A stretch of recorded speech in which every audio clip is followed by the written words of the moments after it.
Hello! This is Squid Research Lab. We're a team of researchers studying these fascinating creatures that move through ink in swim form and fire it in humanoid form. We've been observing them day and night, and today we'd like to share our latest findings. This report is about a particular group that spends its days hunting for treasure across a mysterious archipelago.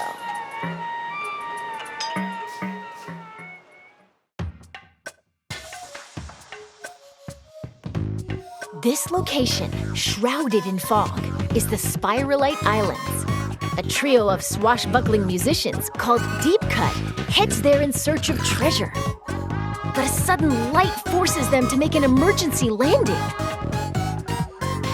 Their pilot and the protagonist of this game is you, the mechanic.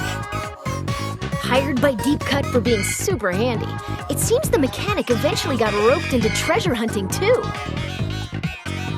The treasure in question is scattered across the Spiralite Islands, and Deep Cut has its sights set on it.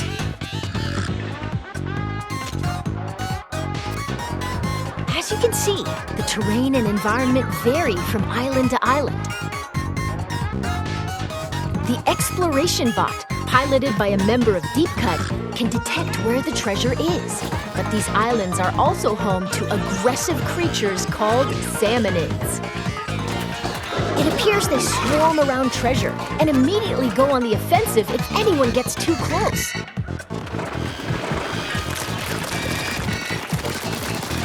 So if you want the loot, you can't avoid dealing with the Salmonids.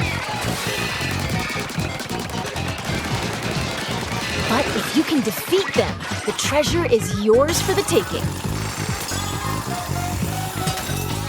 Fend off the ferocious Salmonids, and you can get all sorts of items and goodies. That's treasure hunting in a nutshell.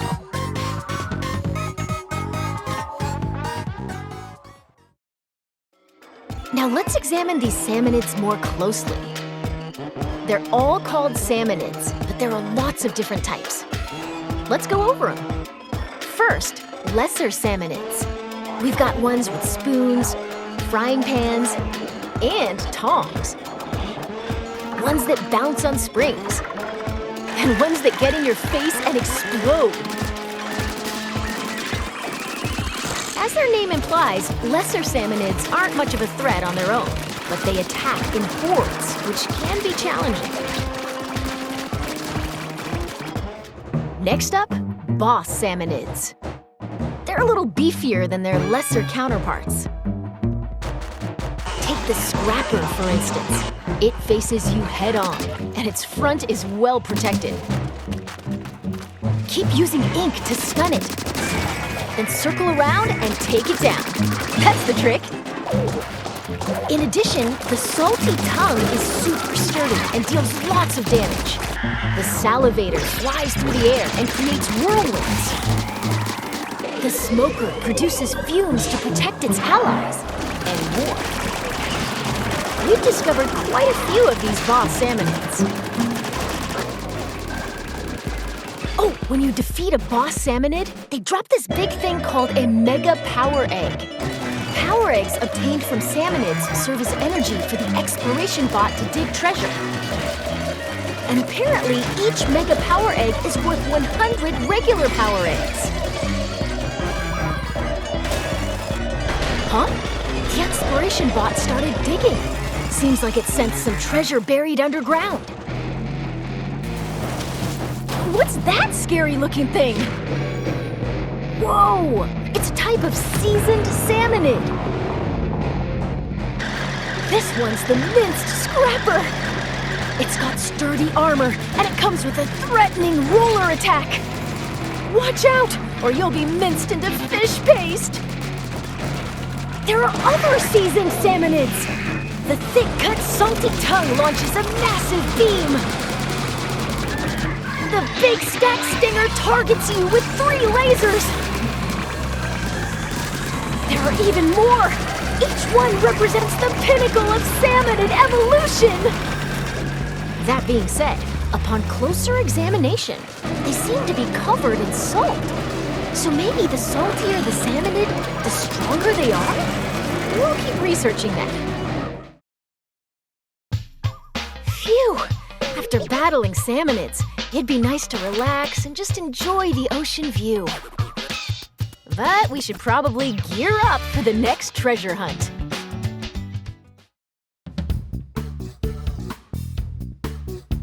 Weapons are essential for defeating salmonids. Use the ink in your tank to attack. If you run out, just dive into it for a quick refill, like this.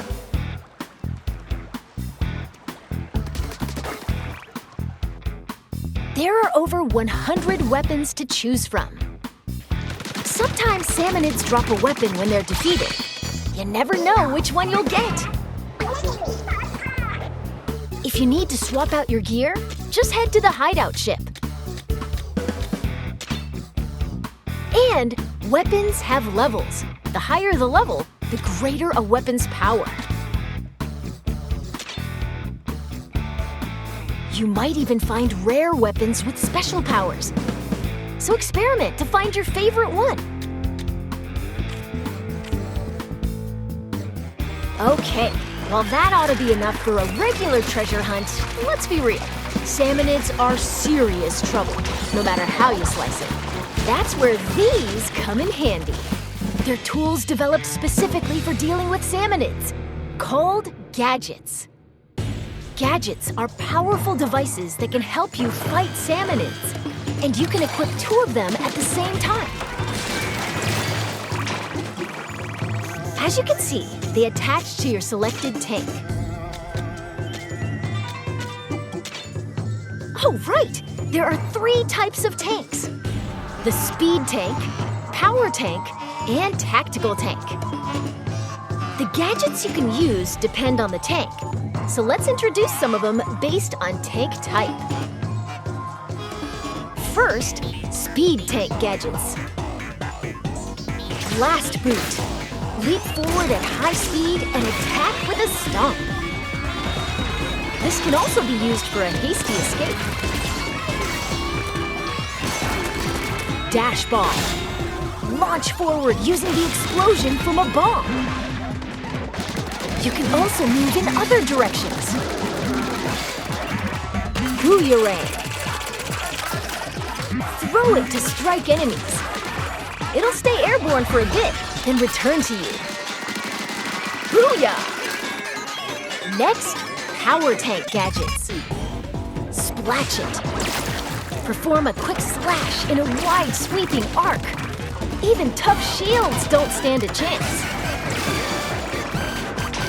Splatolites. Attack enemies with discs that orbit around you. They also coat the ground with ink. Pretty useful, huh? Spin wheel. It swirls and sprays ink while moving, repelling salmonids that come into contact with it. The gadget can also lock on to boss salmonids.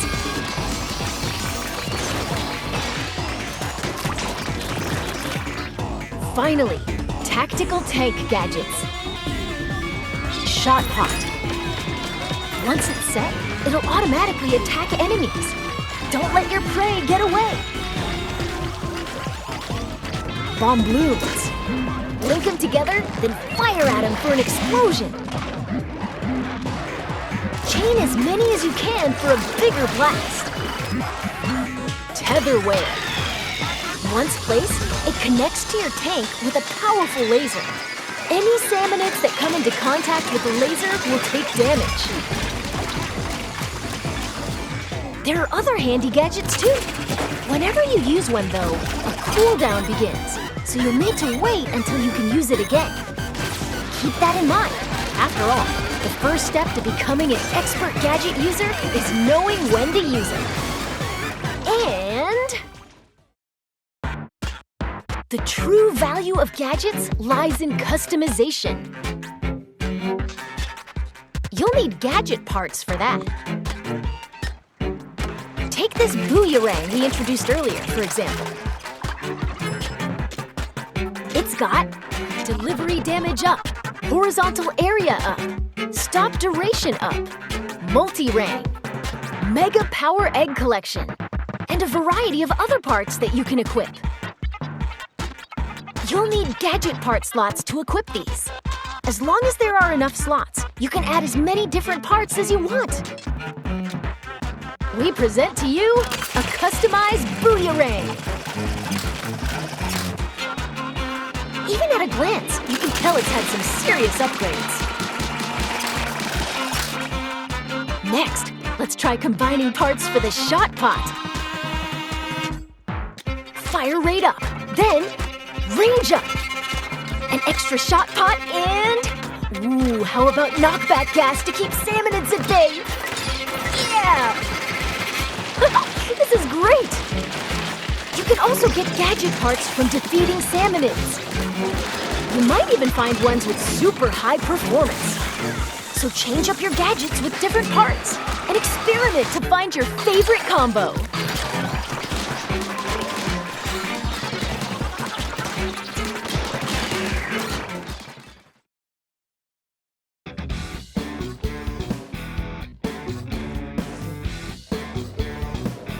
Okay, now that we're all kitted out, let's pick the destination of our next treasure hunt. Every location has more than a few peculiarities. For example, there are locations where you'll need to collect lots of power eggs and mine for treasures in a wide open area. There are also dens swarming with salmonids.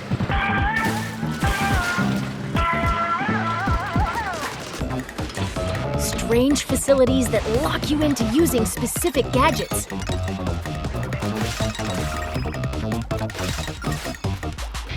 And ruins where you'll dig deeper and deeper underground.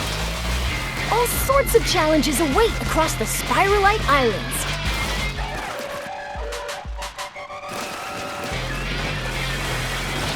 Oh dear. Pretty sure we're done for. Yep. That didn't turn out the way we were hoping.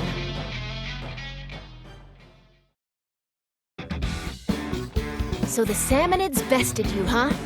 Well, don't give up. The mechanic can get stronger in different ways. Even if your raid didn't go as planned, you get to keep any experience points, as well as weapons, items, and so on. By gaining experience, you'll level up and become stronger. So get back out there and show those sinister salmonids who's boss. And with the spoils from your treasure hunt, you can add different facilities to the hideout ship. For instance, the Mechanic's Shack. You can upgrade your tank and increase stats like damage and HP. Looks like tanks also get stronger the more you use them. Keep at it, and you'll be able to equip tanks with 3 gadgets. There's plenty of potential left in these tanks. Plus, in the Gadget Workshop, Shiver can help you craft new gadgets. And in the Weapon Stash, Fry can assist with upgrading weapons or turning them into materials.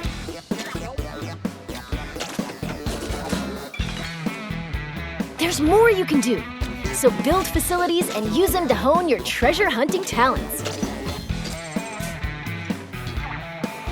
Oh, and as for Big Man, he can catalog all sorts of info from treasure hunts. Why not stop by and check it out between raids?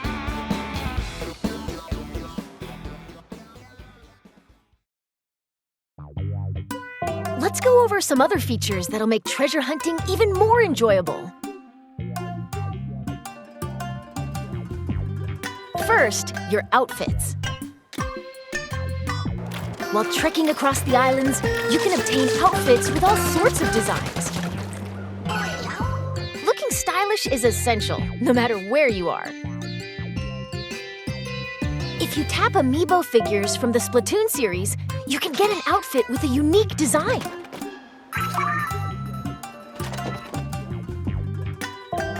And by tapping the new Splatoon Raiders Amiibo figures, it's seems you can unlock an outfit inspired by each character. Next, difficulty options. You can change the difficulty at any time. The only difference is how strong the Salmonids are. The loot you get doesn't change, so choose the difficulty that's right for you. Now, about multiplayer. Splatoon Raiders is a single-player-focused adventure, but up to 4 players can journey together via local wireless or online play.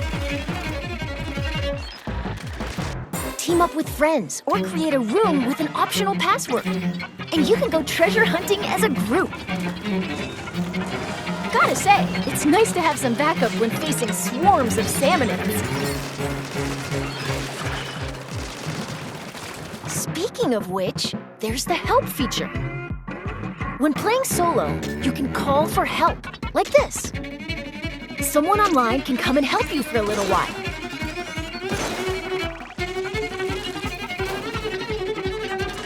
But once you finish a raid after using call for help, you can't use it again for a bit. So you might want to save it for really tricky moments. You can also answer someone else's help request. If you do, you can receive some nifty in-game rewards.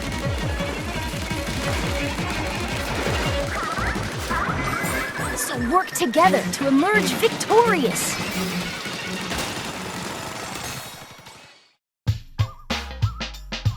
Finally, let's talk a little about some special treasures hidden across the Spiralite Islands. While you're adventuring, you might find treasures like these. They're called Salmonid relics. Huh, wonder what that strange power is. Whoa, that's a whole lot of moolah. Many relics like these are scattered across the Spiralite Islands. Doesn't look like these 3 are going anywhere until they're swimming in treasure.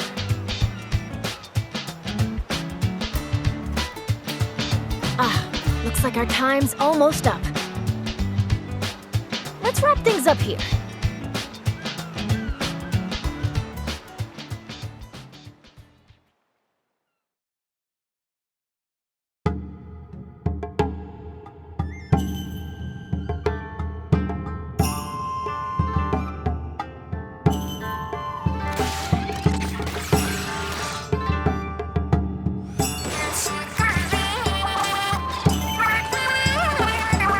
Goodness, there are still so many unknown areas across the Spiralite Islands. And it seems that among them, there are places that appear almost bottomless. Wonder what's beyond that thick cloud of fog. We hope you'll discover that for yourself. After all, that treasure's not gonna hunt itself. And with that, Squid Research Lab out.